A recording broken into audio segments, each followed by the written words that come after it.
പ്രത്യക്ഷ പ്രമാണം ഇതാണ് കഴിഞ്ഞ ക്ലാസ്സിൽ നിർത്തിയത്. പ്രത്യക്ഷത്തെ തുടർന്ന് അനുമാനം എന്ന രണ്ടാമത്തെ പ്രമാണം ആരംഭിക്കുന്നു.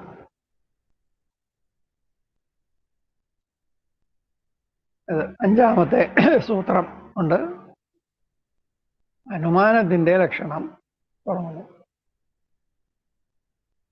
അഥ തത്പൂർവം ത്രിവിധം അനുമാനം പൂർവവത് ശേഷവത് സാമാന്യതോ ദുഷ്ടഞ്ച.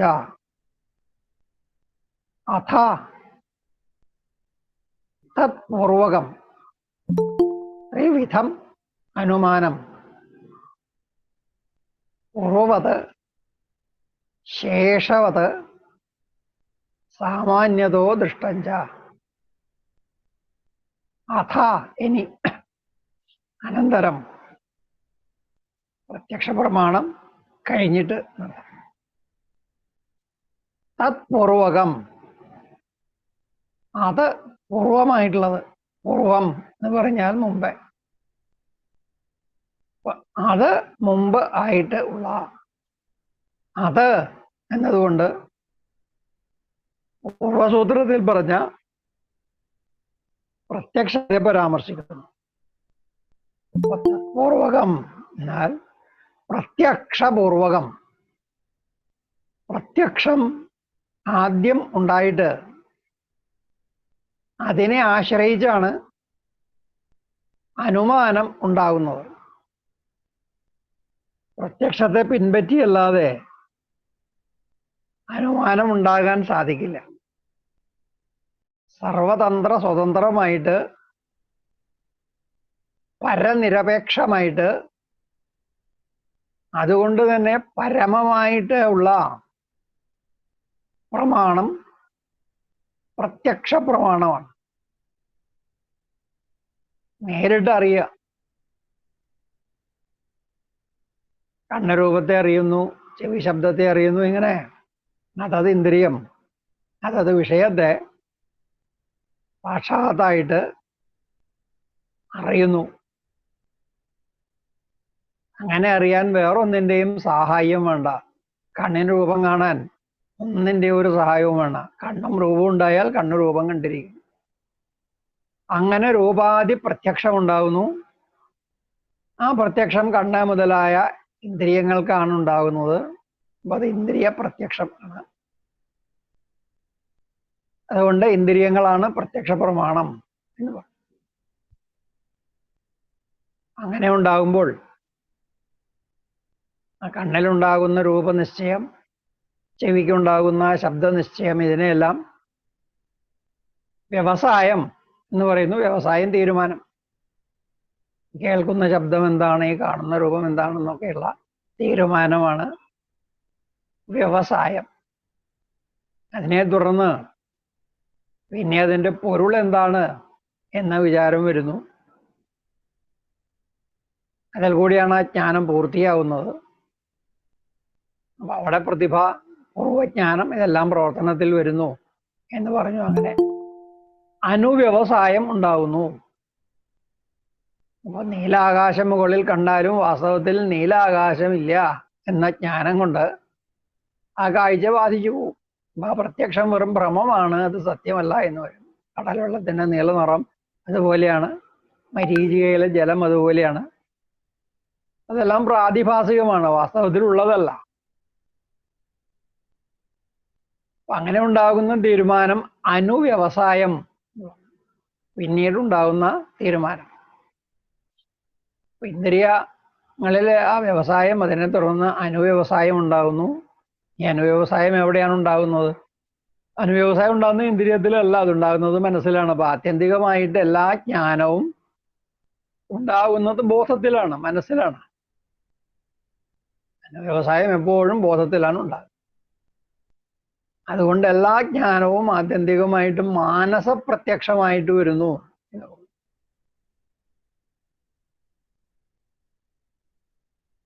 എല്ലാ ജ്ഞാനങ്ങളും മാനസപ്രത്യക്ഷമായതുകൊണ്ട് ഈ പ്രത്യക്ഷ പ്രമാണം എന്ന് പറയുന്നത് അപ്പോൾ ഇന്ദ്രിയ പ്രത്യക്ഷത്തെ ഉദ്ദേശിച്ചിട്ടാണ്.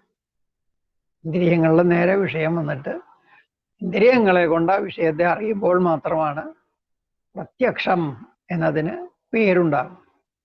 അല്ലെങ്കിൽ എല്ലാ ജ്ഞാനവും പ്രത്യക്ഷമാണ്, അത് മനസ്സിനാണ് പ്രത്യക്ഷമെന്ന് നോക്കാം. ഈ പ്രത്യക്ഷത്തെ മുൻനിർത്തിയല്ലാതെ വേറെ ഒരു പ്രമാണത്തിനും പ്രവർത്തിക്കാൻ കഴിയില്ല. അനുമാനത്തിനെന്നല്ല, ഒരു പ്രമാണത്തിനും പ്രത്യക്ഷത്തെ പിൻപറ്റിയല്ലാതെ പ്രവർത്തിക്കാൻ കഴിയില്ല. അതുകൊണ്ട് പരമപ്രമാണം പ്രത്യക്ഷമാണ് എന്നുള്ള കാര്യത്തിൽ യാതൊരു സംശയവുമില്ല. ഒരു പ്രത്യക്ഷം മുൻപേ പ്രവർത്തിച്ചിട്ട് അതിൻ്റെ ഫലമായിട്ടാണ് ബാക്കി എല്ലാ ജ്ഞാനങ്ങളും ഉണ്ടാവും. അതുപോലെ ഇവിടെ അനുമാനം എന്നത് തത്പൂർവകം, പ്രത്യക്ഷപൂർവകം, പ്രത്യക്ഷം മുൻപേ ഉണ്ടായിട്ട് അതിനെ പിന്തുടർന്ന് ഉണ്ടാവുന്നത്, അതിനെ ഉപജീവിച്ച് ഉണ്ടാവുന്നത്. തത്പൂർവകം. ത്രിവിധം അനുമാനം. ത്രിവിധം, 3 പ്രകാരത്തിലുള്ളത്. അനുമാനം 3 വിധമാണ് എന്ന് പറഞ്ഞപ്പോൾ ഏതൊക്കെയാണ് ഈ 3 വിധം? പൂർവവത്, ശേഷവത്, സാമാന്യതഃ ദൃഷ്ടം ച. പൂർവവത്, പൂർവത്തോടു കൂടിയത്, മുമ്പേ ഒന്നുള്ളത്.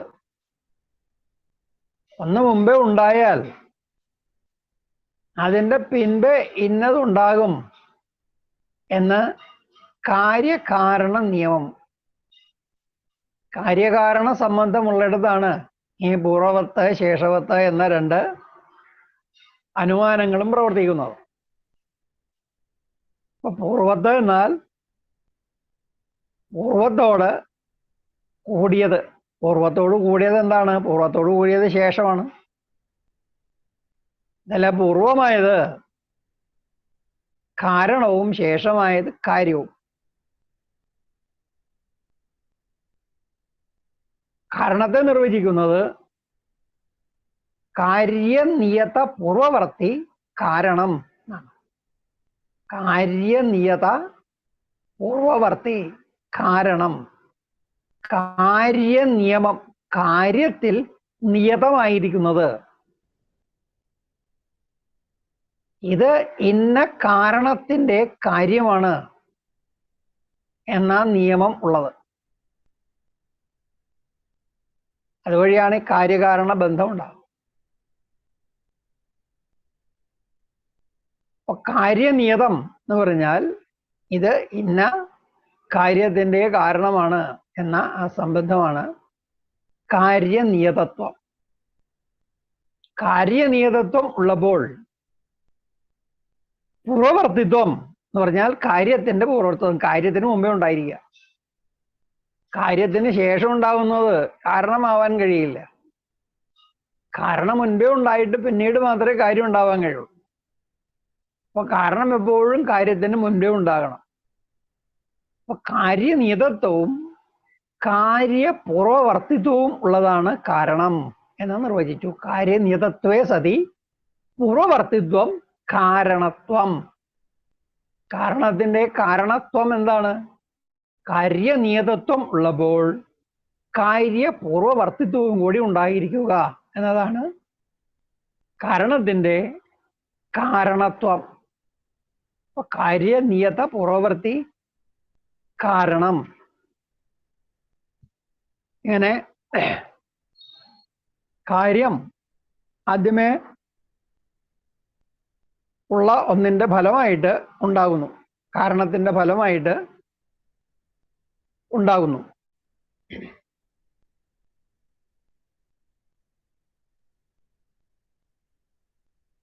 മഴക്കാറ് കാണുന്നു.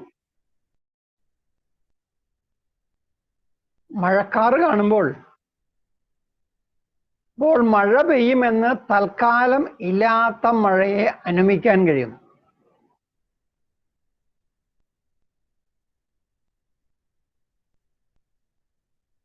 തൽക്കാലം മഴ പെയ്യുന്നില്ല, പക്ഷെ മഴക്കാറ് കാണുന്നുണ്ട്. അപ്പം മഴ പെയ്യും എന്ന് അനുമിക്കാൻ സാധിക്കും. ഇത് മഴക്കാരനും മഴയ്ക്കും തമ്മിൽ കാര്യകാരണ ബന്ധം ഉള്ളതുകൊണ്ടാണ് ആദ്യം മഴക്കാറ് കാണും, പിന്നെ മഴയുണ്ടാവും. അങ്ങനെ അനുമിക്കുക. ഇതുപോലെ നദിയുടെ പ്രദേശത്ത് മഴ പെയ്യുന്നില്ല, മഴ പെയ്തിട്ടില്ല എന്ന് നമ്മൾ കാണുന്നു. പക്ഷേ പുഴയുടെ ഒഴുക്ക് കൂടിയും ഇതിലെ വെള്ളം കലങ്ങിയും കാണുന്നു. അങ്ങനെ കാണുമ്പോൾ പർവ്വതത്തിൽ മഴ പെയ്തിട്ടുണ്ട് എന്ന് അനുമിക്കുന്നു. അല്ലാതെ പുഴയുടെ വേഗം കൂടാനും കലങ്ങാനും സാധ്യതയില്ല. അപ്പൊ അതിന് മുമ്പേ ഒന്നും ഉണ്ടായിട്ടുണ്ട്. പുഴയിൽ കലക്കും വേഗവൃദ്ധിയും ഉണ്ടാകുന്നതിൻ്റെ കാരണം ആയ മഴ മുമ്പേ ഉണ്ടായിട്ടുണ്ട്. അത് നദിയുടെ പ്രദേശത്ത് ഉണ്ടായിട്ടില്ലെങ്കിൽ പർവ്വതത്തിൽ ഉണ്ടായിട്ടുണ്ട് എന്ന് തീരുമാനിക്കുന്നു. ഇങ്ങനെ കാരണത്തിൽ നിന്ന് കാര്യത്തെയും കാര്യത്തിൽ നിന്ന് കാരണത്തെയും അനുമിക്കാം. ഇതാണ് പൂർവവത്ത് ശേഷവത്ത് എന്ന രണ്ട് അനുമാനങ്ങൾ. പൂർവവത്തിനെ അനുമിക്കുന്നത് പൂർവവത് അനുമാനം. അപ്പൊ പൂർവത എന്ന് പറയുന്നത് ശേഷമാണ്. അപ്പൊ ശേഷത്തെ അനുമിക്കുന്നതാണ് പൂർവവത് അനുമാനം. അതുപോലെ ശേഷവത് ശേഷത്തോട് കൂടിയത് പൂർവം. അപ്പൊ പൂർവത്തെ അനുമിക്കുമ്പോൾ അത് ശേഷവത് അനുമാനം. ഇങ്ങനെ പൂർവത്ത് ശേഷവത്ത് എന്ന രണ്ട് അനുമാനങ്ങൾ. ഇനി സാമാന്യതോ ദൃഷ്ടം, സാമാന്യമായിട്ട് കാണപ്പെടുന്നത്, സാധാരണയായിട്ട് കാണുന്നത്.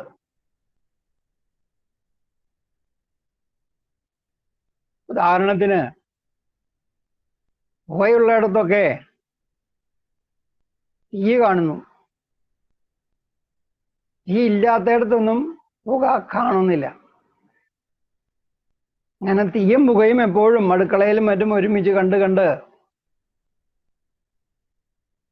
പുകയുള്ളയിടത്ത് തീ ഉണ്ടാകും എന്ന ജ്ഞാനം ഉണ്ടാകുന്നു. ഇത് തീയും പുകയും എപ്പോഴും ഒരുമിച്ച് പോകുന്നതാണ് എന്ന അറിവ്. ഒരുമിച്ച് പോകുന്നതിനെ സഹചരങ്ങൾ എന്ന് പറയുന്നു. സഹചരതി, ഒരുമിച്ച് പോകുന്നു. സഹചരങ്ങളുടെ ഭാവം സാഹചര്യം. ഇന്നതിൻ്റെ സഹചരമാണ് എന്ന നിയമം സാഹചര്യ നിയമം. പുകയുള്ളിടത്തൊക്കെ തീയും ഉണ്ടാകും എന്ന് സാഹചര്യ നിയമം ഉണ്ട്. ഈ സാഹചര്യ നിയമത്തെ വ്യാപ്തി എന്ന് വിളിക്കുന്നു.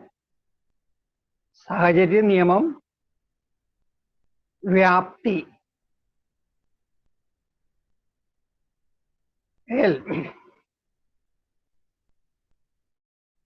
പുകയുള്ളിടത്തെല്ലാം തീയുണ്ടാകും എന്ന നിശ്ചയം. എന്നാൽ തീയുള്ളിടത്തെല്ലാം പുകയുണ്ടാകും എന്ന നിശ്ചയമില്ല. പുകയില്ലാതെയും തീയുണ്ടാകാം. അപ്പൊ പുകയുള്ളിടത്ത് തീയുണ്ട്, പുക ഇല്ലാത്തയിടത്തും തീയുണ്ട്. ഈ പുകയോട് കൂടിയോ പുകയോട് കൂടാതെയോ ഉണ്ടാകാം. ഇങ്ങനെ പുകയുള്ളയിടത്തും പുകയില്ലാത്തയിടത്തും തീയുണ്ടാകാം. പുകയാകട്ടെ തീ ഇല്ലാത്തയിടത്തും ഉണ്ടാവില്ല, തീ ഉള്ളിടത്തും മാത്രമേ ഉണ്ടാവുള്ളൂ. അപ്പൊ തീയുള്ള സ്ഥലങ്ങളിൽ ചിലയിടത്ത് പുകയുണ്ടാവും, വേറെ ചിലയിടത്ത് പുക ഉണ്ടാവില്ല. അപ്പൊ തീ അധികം സ്ഥലത്തുണ്ടാകും, പുക കുറച്ച് സ്ഥലങ്ങളിലേ ഉണ്ടാവുള്ളൂ.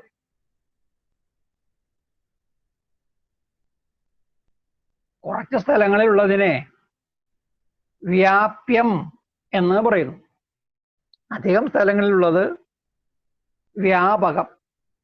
വ്യാപ്യം, വ്യാപകം. പുകയുള്ള എല്ലായിടത്തും തീയുണ്ട്. എവിടെ ധൂമമുണ്ടോ അവിടെ വന്യുണ്ട്. എത്ര ധൂമ തത്ര വന്നി. അപ്പൊ ധൂമം വന്യവ്യാപ്യമാണ് എന്ന് പറയാം. ഉള്ളിടത്തെല്ലാം തീ വ്യാപിച്ചിരിപ്പുണ്ട്. പുക തീയിനാൽ വ്യാപിക്കപ്പെടുന്നു. കവർ ചെയ്യുക, എല്ലാ പുകയുള്ള സ്ഥലങ്ങളെ മുഴുവൻ കവർ ചെയ്തിട്ട് ചെയ്യുന്നുണ്ട്. ഇല്ലാത്തൊരു സ്ഥലത്തും പുകയാണ്. അപ്പൊ ധൂമം വന്യവ്യാപ്യമാണ്.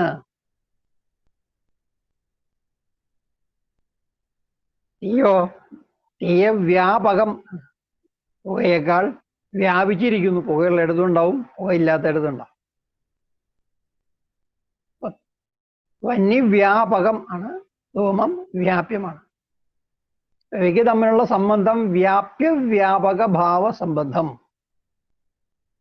വ്യാപ്യവ്യാപക ഭാവ സംബന്ധത്തെയാണ് വ്യാപ്തി എന്ന് വിളിക്കുന്നത്. വ്യാപ്തി അറിയുന്നത് കൊണ്ടാണ് അനുമാനം നടക്കുന്നത്.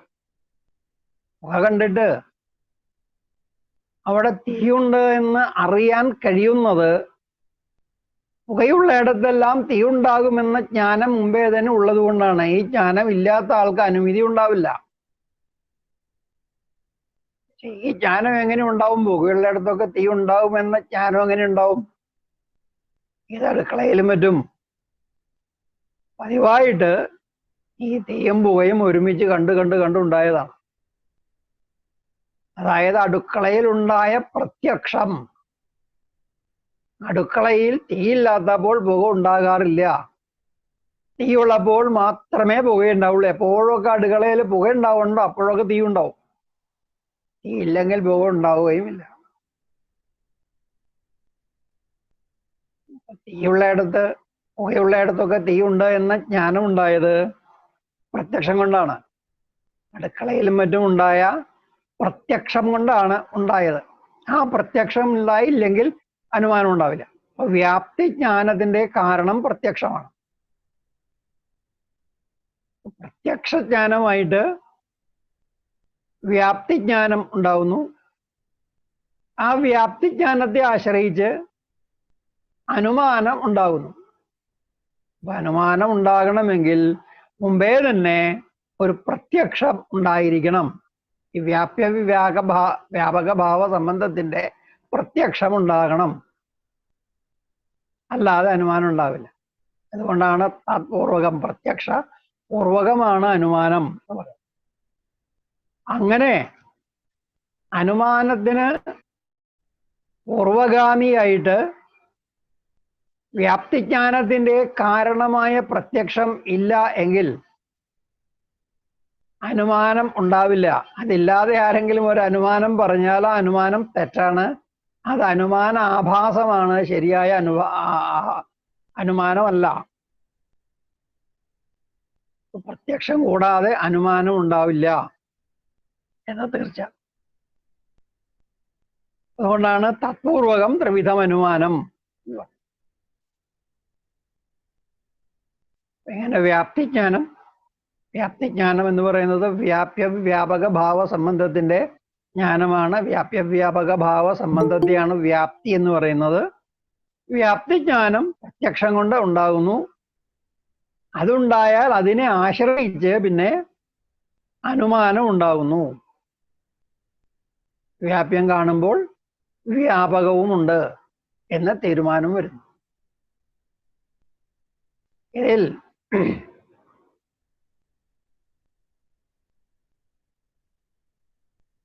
ഈ വ്യാപ്തി കൊണ്ട് അറിയപ്പെടുന്ന പദാർത്ഥത്തെ സാധ്യം എന്ന് വിളിക്കുന്നു. സാധിക്കേണ്ടത് സാധ്യം. എന്താണോ അറിയേണ്ടത് അതാണ് സാധ്യം. വന്യാണ് സാധ്യം, തീയ് സാധ്യം. അതിനെ എന്തുകൊണ്ട് അറിയുന്നുവോ അതിനെ ഹേതു എന്ന് വിളിക്കുന്നു. സാധ്യവും ഹേതുവും. ഏതിനെ അറിയുന്നുവോ അത് സാധ്യം. സാധ്യത്തെ ഏതുകൊണ്ട് അറിയുന്നുവോ അത് ഹേതു. അപ്പൊ ഏതുകൊണ്ട് സാധ്യത്തെ അനുമിക്കുന്നു. എവിടെയാണോ അനുമിക്കുന്നത് അതിനെ പക്ഷം എന്ന് പറയുന്നു. എന്തനുമിക്കുന്നുവോ അത് സാധ്യം, എന്തുകൊണ്ട് അനുമിക്കുന്നുവോ അത് ഹേതു, എവിടെ അനുമിക്കുന്നുവോ അത് പക്ഷം. അപ്പൊ പക്ഷത്തിൽ ഹേതു കൊണ്ട് സാധ്യത്തെ അനുമിക്കുന്നു. പക്ഷത്തിന്റെ ഉദാഹരണം പർവ്വതം.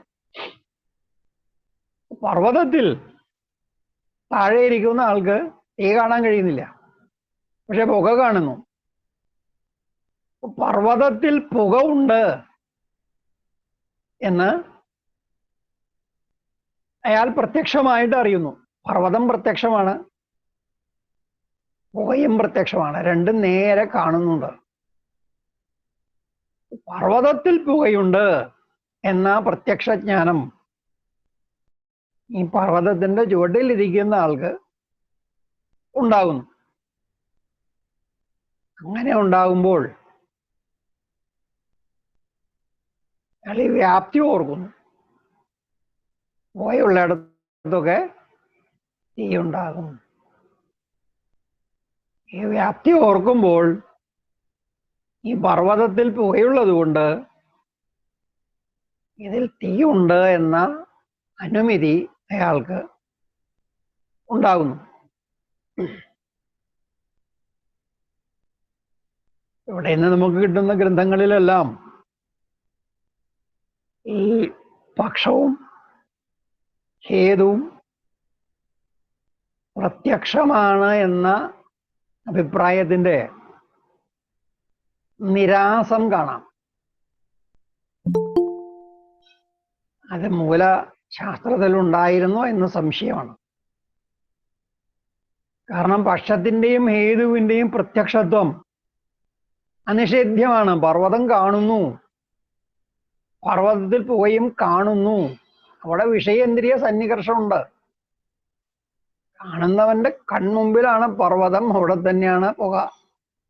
അയാൾ സ്വന്തം കണ്ണുകൊണ്ട് പർവ്വതം കാണുന്നു, പർവ്വതത്തിലെ പുകയും കാണുന്നു. അങ്ങനെയാണെങ്കിലും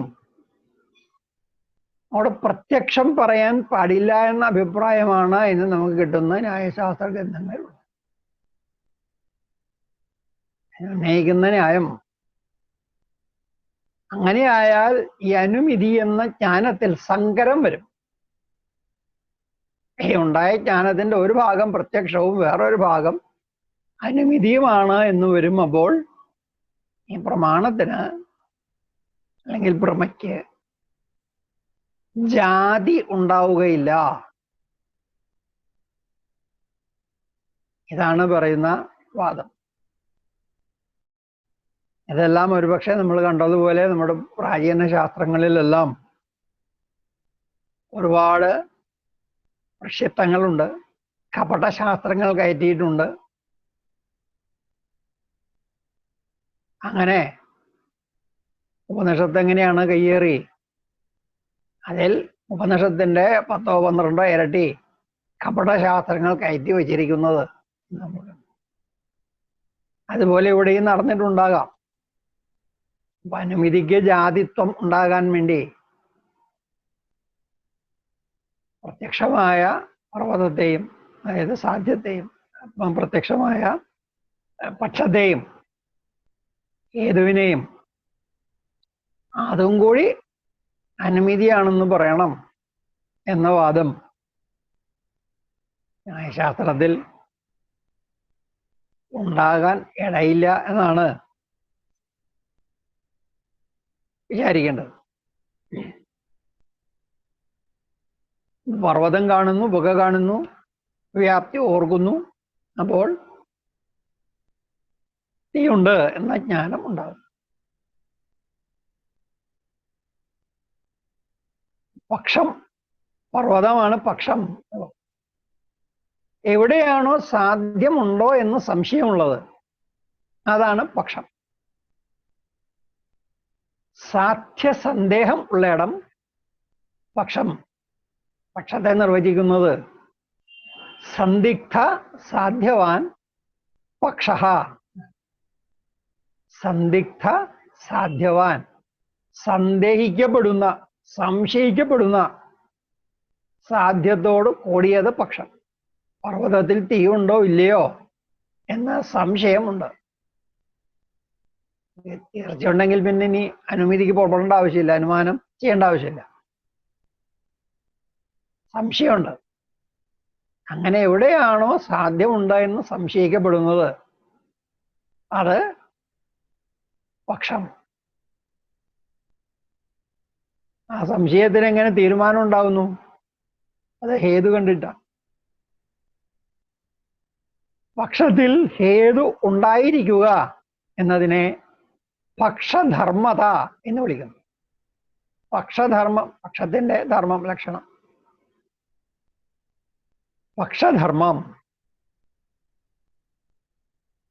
ഹേതു ഉണ്ടായിരിക്കുക എന്നതാണ് പക്ഷത്തിന്റെ പക്ഷധർമ്മത.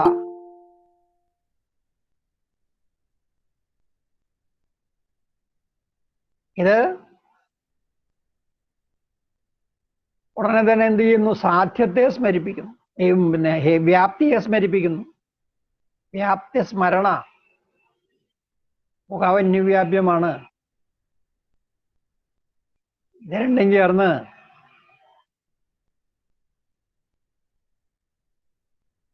വ്യാപ്തിവിശിഷ്ട പക്ഷധർമ്മതാജ്ഞാനം ഉണ്ടാകുന്നു.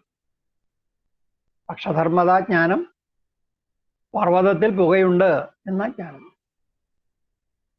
വ്യാപ്തിജ്ഞാനം പുക വന്യവ്യാപ്യമാണ് എന്ന ജ്ഞാനം. ഇത് രണ്ടും ചേർന്ന് വന്യവ്യാപ്യമായ പുകയോടുകൂടിയതാണ് പർവ്വതം എന്ന ഒറ്റ ജ്ഞാനമാകുന്നു. ഈ വന്യവ്യാപ്യമായ ധൂമത്തോട് കൂടിയതാണ് പർവ്വതം എന്ന ജ്ഞാനത്തെയാണ് വ്യാപ്തി വിശിഷ്ട പക്ഷധർമ്മതാജ്ഞാനം എന്ന് പറയുന്നത്. വ്യാപ്തി വിശിഷ്ട പക്ഷധർമ്മതാജ്ഞാനം ഉണ്ടായാൽ ഉടനെ തന്നെ അനുമതി ഉണ്ടാവും. അനുമതിയുടെ കരണം വ്യാപ്തിവിശിഷ്ട പക്ഷധർമ്മതാജ്ഞാനമാണ്. അതായത് അനുമാന പ്രമാണം എന്ന് പറയുന്നത് വ്യാപ്തിവിശിഷ്ട പക്ഷധർമ്മതാജ്ഞാനത്തെയാണ്. വ്യാപ്തിവിശിഷ്ട പക്ഷധർമ്മതാജ്ഞാനത്തെ പരാമർശം എന്ന് പറയുന്നു. പരാമർശം, പരാമർശത്തെ ലിംഗപരാമർശം എന്നും പറയാറുണ്ട്. ലിംഗം എന്ന് പറഞ്ഞാൽ അടയാളം. ലഘിഗതോ എന്ന ധാതുവിൽ നിന്ന് ലിംഗം ഉണ്ടാകുന്നു. വ്യത്യർത്ഥകമായ എല്ലാ ധാതുക്കൾക്കും ജ്ഞാനാർത്ഥവും ഉണ്ട്, നേരത്തെ പറഞ്ഞിട്ടുണ്ട്. ഇവിടെ ലിഖി ധാതുവിനും ജ്ഞാനാർത്ഥമുണ്ട്, അറിയുക എന്നർത്ഥം. ലിംഗയതി, ജ്ഞാപയതി, ഇത് ലിംഗം വ്യുത്പത്തി. അറിയിക്കുന്നത് ലിംഗം. ലിംഗപരാമർശം വ്യാപ്തിവിശിഷ്ട പക്ഷധർമ്മതാജ്ഞാനത്തെയാണ് ലിംഗപരാമർശം എന്ന് വിളിക്കുന്നത്. ലിംഗപരാമർശമാണ് അനുമാന പ്രമാണം. അതുണ്ടായാൽ ഉടനെ തന്നെ അനുമതി ഉണ്ടാവും. ഇങ്ങനെ അനുമതി ജ്ഞാനവും അനുമാന പ്രമാണവും. സന്ദിഗ്ധ സാധ്യവാനാണ് പക്ഷം എന്ന് പറയുന്നത്. സാധ്യമുണ്ടോ എന്ന സന്ദേഹമുള്ള ഇടം. സാധ്യമുണ്ട് എന്ന് തീർച്ചയുള്ള ഇടത്തെ സപക്ഷം എന്ന് വിളിക്കുന്നു. സപക്ഷം.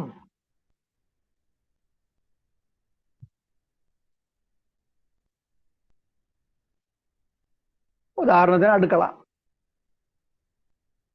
അടുക്കള സപക്ഷമാണ്. നമ്മുടെ പുകയുണ്ട്, പുകയുള്ളത് കൊണ്ട് തീയുണ്ട്. അപ്പൊ തീയുണ്ട് എന്ന് തീർച്ചയുള്ള ഇടം അടുക്കള, അത് സപക്ഷം. സാധ്യമില്ല എന്ന് തീർച്ചയുള്ള ഇടം അത് വിപക്ഷം. ഉദാഹരണത്തിന് തടാകം. തടാകം വെള്ളം ആയതുകൊണ്ട് അവിടെ തീയില്ല എന്ന് തീർച്ചയാണ്. നിശ്ചിത സാധ്യവാൻ സപക്ഷ എന്ന സപക്ഷത്തിന് നിർവചനം. നിശ്ചിതമായ സാധ്യതയോടു കൂടിയത് സപക്ഷം. സാധ്യമില്ല എന്ന് തീർച്ചയുള്ള ഇടം, സാധ്യത്തിന്റെ അഭാവം ഉണ്ട് എന്ന് തീർച്ചയുള്ള ഇടം വിപക്ഷം. നിശ്ചിത സാധ്യ അഭാവവാൻ വിപക്ഷ, വിപക്ഷത്തിന്റെ എന്ന് പറയുന്നത്. ഇങ്ങനെ പക്ഷം, സപക്ഷം, വിപക്ഷം. ഇനി പുകയുടെ ദൃഷ്ടാന്തത്തിലേക്ക് വരാം. പുകയുള്ളയിടത്തൊക്കെ തീയുണ്ട്, എന്നാൽ തീയുള്ളയിടത്തൊക്കെ പുകയില്ല. പുകയുണ്ടായിട്ടും ഇല്ലാതെയും തീ ഉണ്ടാകാം. അങ്ങനെയാണെങ്കിൽ പുകയുണ്ടാകുന്നതിന് വേറെ എന്തോ കാരണമുണ്ട്. പുകയുണ്ടാകുന്നതിന്റെ കാരണം തീയായിരുന്നുവെങ്കിൽ തീയുള്ളയിടത്തെല്ലാം പുകയുണ്ടായേനെ. ചിലയിടത്ത് പുകയില്ലാതെയും തീ കാണുന്നത് കൊണ്ട് പുകയുടെ കാരണം തീയല്ല എന്ന് വരുന്നു. പുകയുണ്ടാകുന്നതിന് വേറെ കാരണമുണ്ട്. ആ കാരണം എന്താണെന്ന് നോക്കിയാൽ ഇത് തീയിൽ നനഞ്ഞ വിറക് ചേരുക എന്നതാണ്. അതുപോലെ ഉണങ്ങിയ വിറകാണ് എങ്കിൽ പുകയുണ്ടാവില്ല. വിറകിന് നനവുണ്ടായിരിക്കുമ്പോഴാണ് പുകയുണ്ടാവുക. അപ്പൊ നനഞ്ഞ വിറക് ചേരുക, ആർദ്ര ഇന്ധന സംയോഗം. ആർദ്രം നനഞ്ഞത ഇന്ധനം വിറക്, അതിന്റെ സംയോഗം ചേർച്ച. അപ്പൊ തീയിൽ നനഞ്ഞ വിറക് ചേരുക എന്നത് തീയിന്റെ ആർദ്ര ഇന്ധന സംയോഗമാണ് പുകയുണ്ടാകാൻ കാരണം. അപ്പൊ പുകയുണ്ടാകുന്നൊരു വ്യവസ്ഥയുണ്ട്. നിരുപാധികമായിട്ട് തീ ഉണ്ടാവില്ല, അതിന് ഒരു ഉപാധിയുണ്ട്. ഇത് നനഞ്ഞ വിറക് ചേർന്നിരിക്കണം എന്നുള്ള. അപ്പൊ ആർദ്രേന്ധന സംയോഗം എന്നത് പുകയുണ്ടാകുന്നതിന് ഉപാധിയാണ്. അപ്പൊ പുക എന്ന് പറയുന്ന ഹേതു ഉപാധിയോട് കൂടിയതാണ്. അങ്ങനെയുള്ള ഹേതുവിനെ സോപാധിക ഹേതു എന്ന് വിളിക്കുന്നു. ഉപാധിയോട് കൂടിയ ഹേതു.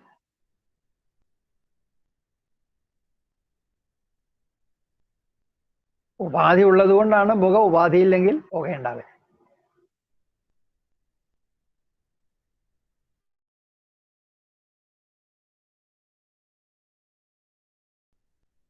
അവിടെ ഉപാധി ഇല്ലാത്തത് കൊണ്ട് സാധ്യമുള്ളയിടത്തൊക്കെ ഹേതു ഉണ്ടാവും. പുകയുടെ വിഷയത്തിൽ തീ ഉള്ളിടത്തൊക്കെ പുകയില്ല, സാധ്യമുള്ളിടത്തൊക്കെ ഹേതുവില്ല. ഉപാധി എവിടെയുണ്ടോ അവിടെ മാത്രമേ ഹേതുള്ളൂ.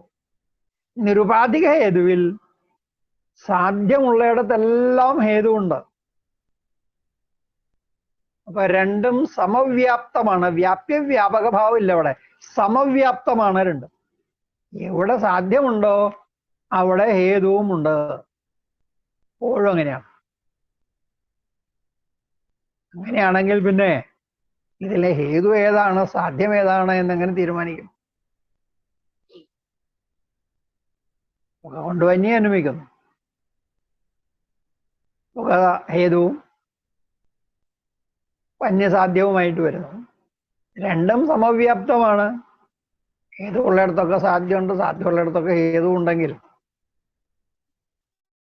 ഏതുകൊണ്ട് ഏതിനെ അനുഭവിക്കുന്നു, ഏത് സാധ്യം ഏത് ഹേതു എന്നെങ്ങനെ നിശ്ചയം വരുമെന്ന് ചോദിച്ചാൽ അതിന്റെ ഉത്തരം ഏത് പ്രത്യക്ഷമാണോ അത് ഹേതു, ഏത് അപ്രത്യക്ഷമാണോ അത് സാധ്യം. പ്രത്യക്ഷം കൊണ്ട് അപ്രത്യക്ഷത്തെ അനുമിക്കുന്നു. ഏതു സാധ്യഭാവം ഇല്ലാതെ ആകുന്നില്ല. അതുകൊണ്ട് പ്രത്യക്ഷമായത് ഏതോ അത് ഹേതുവായിട്ട് എടുക്കുന്നു. പ്രത്യക്ഷമായത് ഏതോ അതിനെയാണല്ലോ അനുമിക്കേണ്ടത്, അതിനെ സാധ്യമായിട്ട് പറയുന്നു. അപ്പൊ വേറൊരു പ്രശ്നം വരും, രണ്ടും പ്രത്യക്ഷമാണെങ്കിലോ? രണ്ടും പ്രത്യക്ഷമാണെങ്കിൽ അപ്പോഴും അവിടെ സാധ്യഹേതുഭാവം ഇല്ലാതെയാവുന്നില്ല. അവിടെ സാധ്യത്തിനും ഹേതുത്വത്തിനും പരസ്പരത ഉണ്ട്. ഏതിന്റെയും സാധ്യവും ഏതിന്റെയും ഹേതുവുമാണ്. ഇതിനും പരസ്പരത വരും. രണ്ടും പ്രത്യക്ഷമാണെങ്കിൽ പിന്നെ പ്രമാതാവിന് അനുമാനത്തെ അപേക്ഷിക്കേണ്ടതുമില്ല. ഒന്ന് അപ്രത്യക്ഷമാണെങ്കിലല്ലേ അനുമാനത്തെ അപേക്ഷിക്കേണ്ടു. രണ്ടും പ്രത്യക്ഷമായിരുന്നാൽ പ്രമാതാവിന് ഈ സാധ്യഹേതുക്കൾ ചിന്തിക്കേണ്ട ആവശ്യം ഇല്ല. ഈ സാധ്യം ഏത് ഹേതു ഏത് എന്നതിൻ്റെ ആ ജിജ്ഞാസ തന്നെ പ്രമാതാവിന് ഉണ്ടാകുന്നില്ല എന്നേ ഉള്ളൂ. ഹേതു ഇങ്ങനെ സ്വാഭാവികമാകാം, നിരുപാധികവും ആകാം. പുകയുള്ളിടത്ത് തീ ഉണ്ടാകും എന്ന് വ്യാപ്തി പറഞ്ഞു. ഹേതുവിനും സാധ്യത്തിനും തമ്മിലുള്ള വ്യാപ്തിയാണത്. ഇതുപോലെ ഇവയുടെ അഭാവങ്ങൾക്ക് തമ്മിലും വ്യാപ്തിയുണ്ട്. ഹേതുവിനും സാധ്യത്തിനും തമ്മിലുള്ള വ്യാപ്തിയെ അന്വയവ്യാപ്തി എന്ന് വിളിക്കുന്നു. അന്വയ സഹചാരം ഉണ്ട് അവിടെ. പുകയുള്ളിടത്തൊക്കെ തീയും ഉണ്ട്. ഇനി തീ ഇല്ലാത്തയിടത്ത് പുകയും ഉണ്ടാവില്ല എന്ന അഭാവങ്ങൾക്ക് തമ്മിലുള്ള വ്യാപ്തി. എവിടെ തീയില്ലയോ അവിടെ പുകയും ഉണ്ടായിരിക്കില്ല. ഇതാണ് അഭാവങ്ങൾ തമ്മിലുള്ള വ്യാപ്തി. ഇവിടെ ഭാവം എടുക്കുമ്പോൾ ഏതാണോ വ്യാപ്യമായിട്ട് വരുന്നത് അത് അഭാവം എടുക്കുമ്പോൾ അത് വ്യാപകമാവുന്നു. അതാണ് അധികം സ്ഥലത്തുള്ളത്.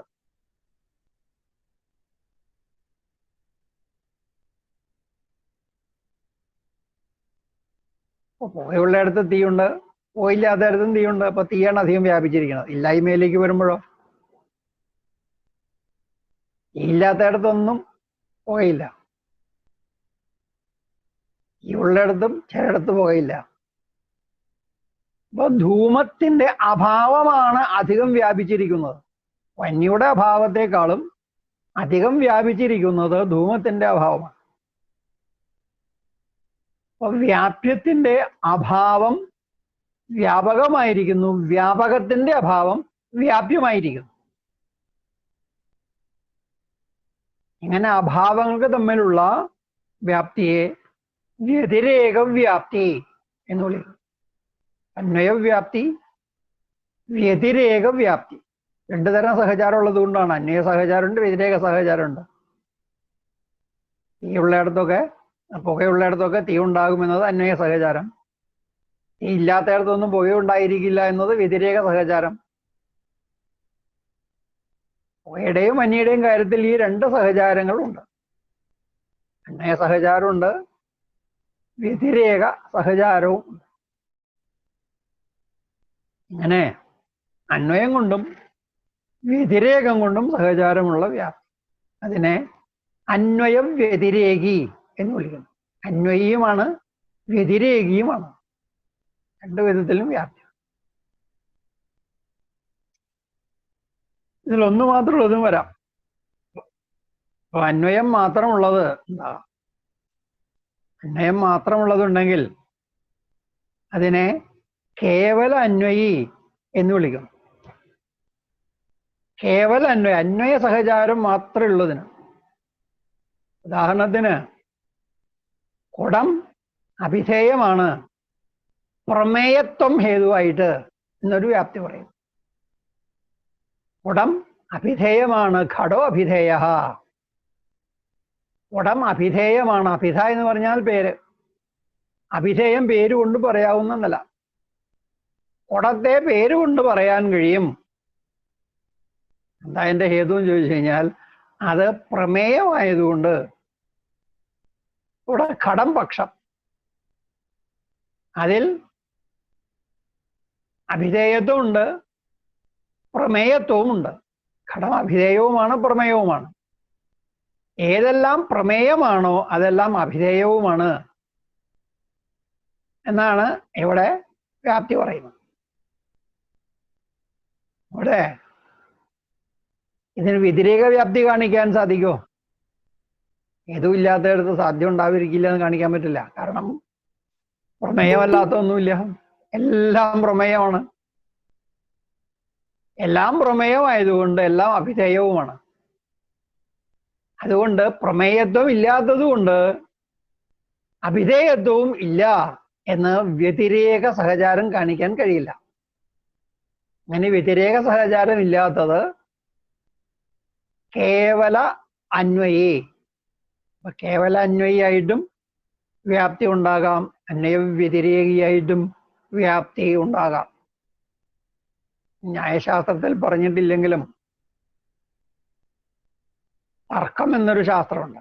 തർക്കം ന്യായശാസ്ത്രത്തിലല്ല, പിന്നീട് ന്യായത്തിന്റെ വൈശേഷികത്തിന്റെ അംശങ്ങൾ കൂട്ടിച്ചേർത്തുണ്ടാക്കിയ ഒന്നാണ് തർക്കശാസ്ത്രം എന്ന പേരിൽ പ്രസിദ്ധമായത്. അതില് കേവലം വ്യതിരേകി എന്ന്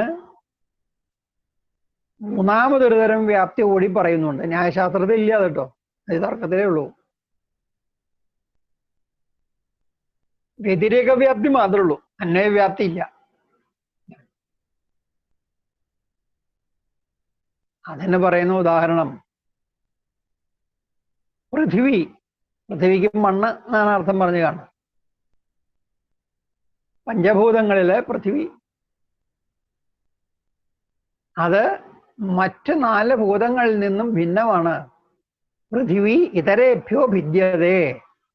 ഈ പൃഥ്വി മറ്റുള്ളവയിൽ നിന്ന് ഭിന്നമാണ്. എന്നെ ഏത് പറഞ്ഞു? ഗന്ധവത്വാത്. ഗന്ധം ഉള്ളതുകൊണ്ട്. പൃഥ്വിക്ക് ഗന്ധം ഉണ്ട്.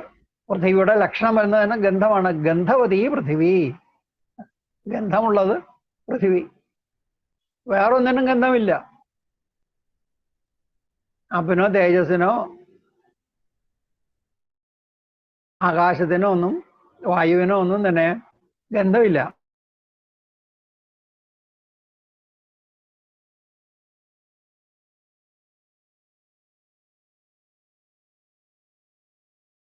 ഗന്ധം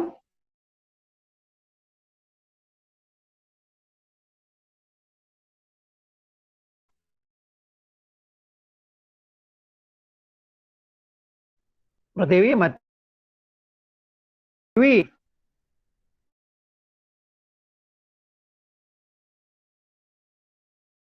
വാദം തന്നെ വിജ്ഞാനസമ്മതമല്ല. അവിടെ ഭൂതം എന്ന് പറയുന്നത് എലിമെന്റ് എന്നാണ് ഇംഗ്ലീഷിൽ എന്നെ വിളിക്കുക. അത് എലിമെന്ററി നേച്ചർ, പ്രാഥമികമായ അസ്തിത്വമാണ്. ഇതാണ് പഞ്ചഭൂതവാദത്തിന്റെ വിവക്ഷ. ഈ പ്രതിവ്യക്തി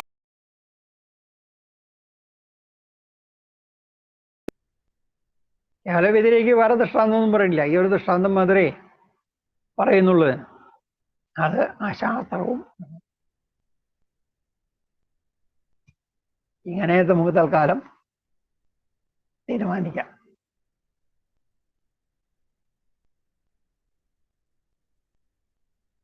അപ്പോ ഇങ്ങനെ അനുമാന പ്രമാണം ലിംഗപരാമർശമാണ്. അനുമാന പ്രമാണം. ലിംഗപരാമർശം എന്ന് പറയുന്നത്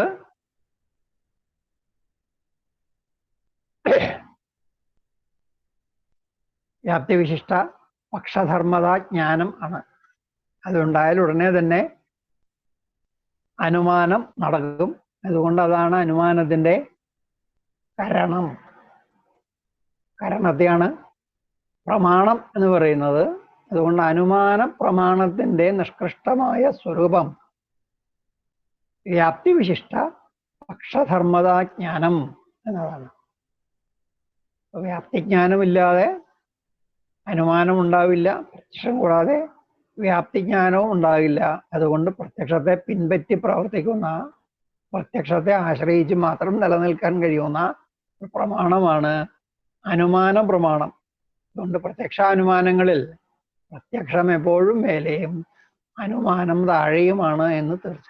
ഇങ്ങനെ പ്രത്യക്ഷം, അനുമാനം എന്ന രണ്ട് പ്രമാണങ്ങൾ. മൂന്നാമത്തെ പ്രമാണം ഉപമാനം എന്ന പ്രമാണം. ആറാമത്തെ സൂത്രം കൊണ്ട് ഉപമാന പ്രമാണത്തെ പറയുന്നു. പ്രസിദ്ധ സാധർമ്മ്യാ സാധ്യസാധനം ഉപമാനം എന്ന നിർവചനം. പ്രസിദ്ധ സാധർമ്മ്യാത്, പ്രസിദ്ധമായ, പ്രകർഷേണ സിദ്ധിച്ചത്, പ്രസിദ്ധം അറിയപ്പെട്ടത് എന്നർത്ഥം. പ്രസിദ്ധത്തിന് അറിയപ്പെട്ടത്, അറിഞ്ഞു കഴിഞ്ഞത്. എന്താണ് അറിയപ്പെട്ടത്? സാധർമ്മ്യം. സധർമ്മത്തിന്റെ ഭാവം സാധർമ്മ്യം. സമാനധർമ്മങ്ങൾ ഉള്ളവ സധർമ്മങ്ങൾ, അവയുടെ ഭാവം സാധർമ്മ്യം. അപ്പൊ പ്രസിദ്ധമായ സാധർമ്മ്യത്തിൽ നിന്ന്, പ്രസിദ്ധ സാധർമ്മ്യ, സാധ്യസാധനം ഉപമാനം. സാധ്യത്തെ സാധിക്കുന്നത് ഉപമാനം. പ്രസിദ്ധമായ സാധർമ്മ്യത്തിൽ നിന്ന് സാധ്യത്തെ സാധിക്കുന്നത്, അറിയേണ്ടതിനെ അറിയുന്നത് ഉപമാനം. ഉദാഹരണം, ഗവയം എന്നൊരു പദാർത്ഥം. ഗവയം എന്ന് പറയുന്നത് കാട്ടുപശുവാണ്. ഗവയം ഗോവിനെ പോലെ ഉള്ളതാണ്. ഗോ സദൃശം ആണ് ഗവയം. പശുവിനോട് രൂപസാദൃശ്യം ഉള്ളതാണ് ഗവയം. ഗവയം എന്ന് പറഞ്ഞാൽ കാട്ടുപശുവാണ്. അപ്പൊ കാട്ടുപശു നാട്ടുപശുവിനെ പോലെയാണ് എന്ന സാധർമ്മ്യത്തെ അറിയുന്നു. അപ്പൊ ഗവയത്തിന് ഗോവിനോടുള്ള സാധർമ്മ്യം അറിയുന്നു. അതവിടെ സാദൃശ്യമാണ്. സദൃശം, സമാനമായ രൂപമുള്ളത്.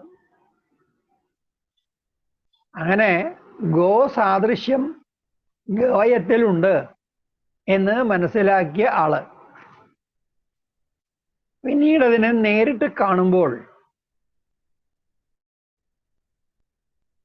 ഈ സാദൃശ്യം ഓർക്കുന്നു. ഇങ്ങനെ നേരത്തെ കേട്ടിട്ടുണ്ട്, ഗോവിനെ പോലെയുള്ളതാണ് ഗവയം, കാട്ടുപശു നാട്ടുപശുവിനെ പോലെയാന്ന് കണ്ടിട്ടില്ല. അതിനെ ആദ്യമായിട്ട് കാണുന്നു. പിന്നെ ആദ്യമായിട്ട് കാട്ടുപശുവിനെ, ഗവയത്തെ കാണുമ്പോൾ അതിന് ഗോവിനോടുള്ള സാദൃശ്യം വെച്ചിട്ട് ഇതാണ് ഗവയം എന്ന ജ്ഞാനം അയാൾക്ക് ഉണ്ടാകുന്നു.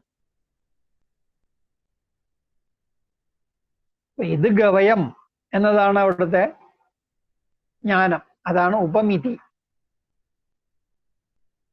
അതിന് ഗോസാദൃശ്യ ജ്ഞാനം കരണം ആയിട്ട് വർത്തിക്കുന്നു. ഗോസാദൃശ്യം കൊണ്ടാണ് അതുണ്ടായത്. അപ്പൊ സാദൃശ്യജ്ഞാനമാണ് ഉപമാനം എന്ന പ്രമാണം.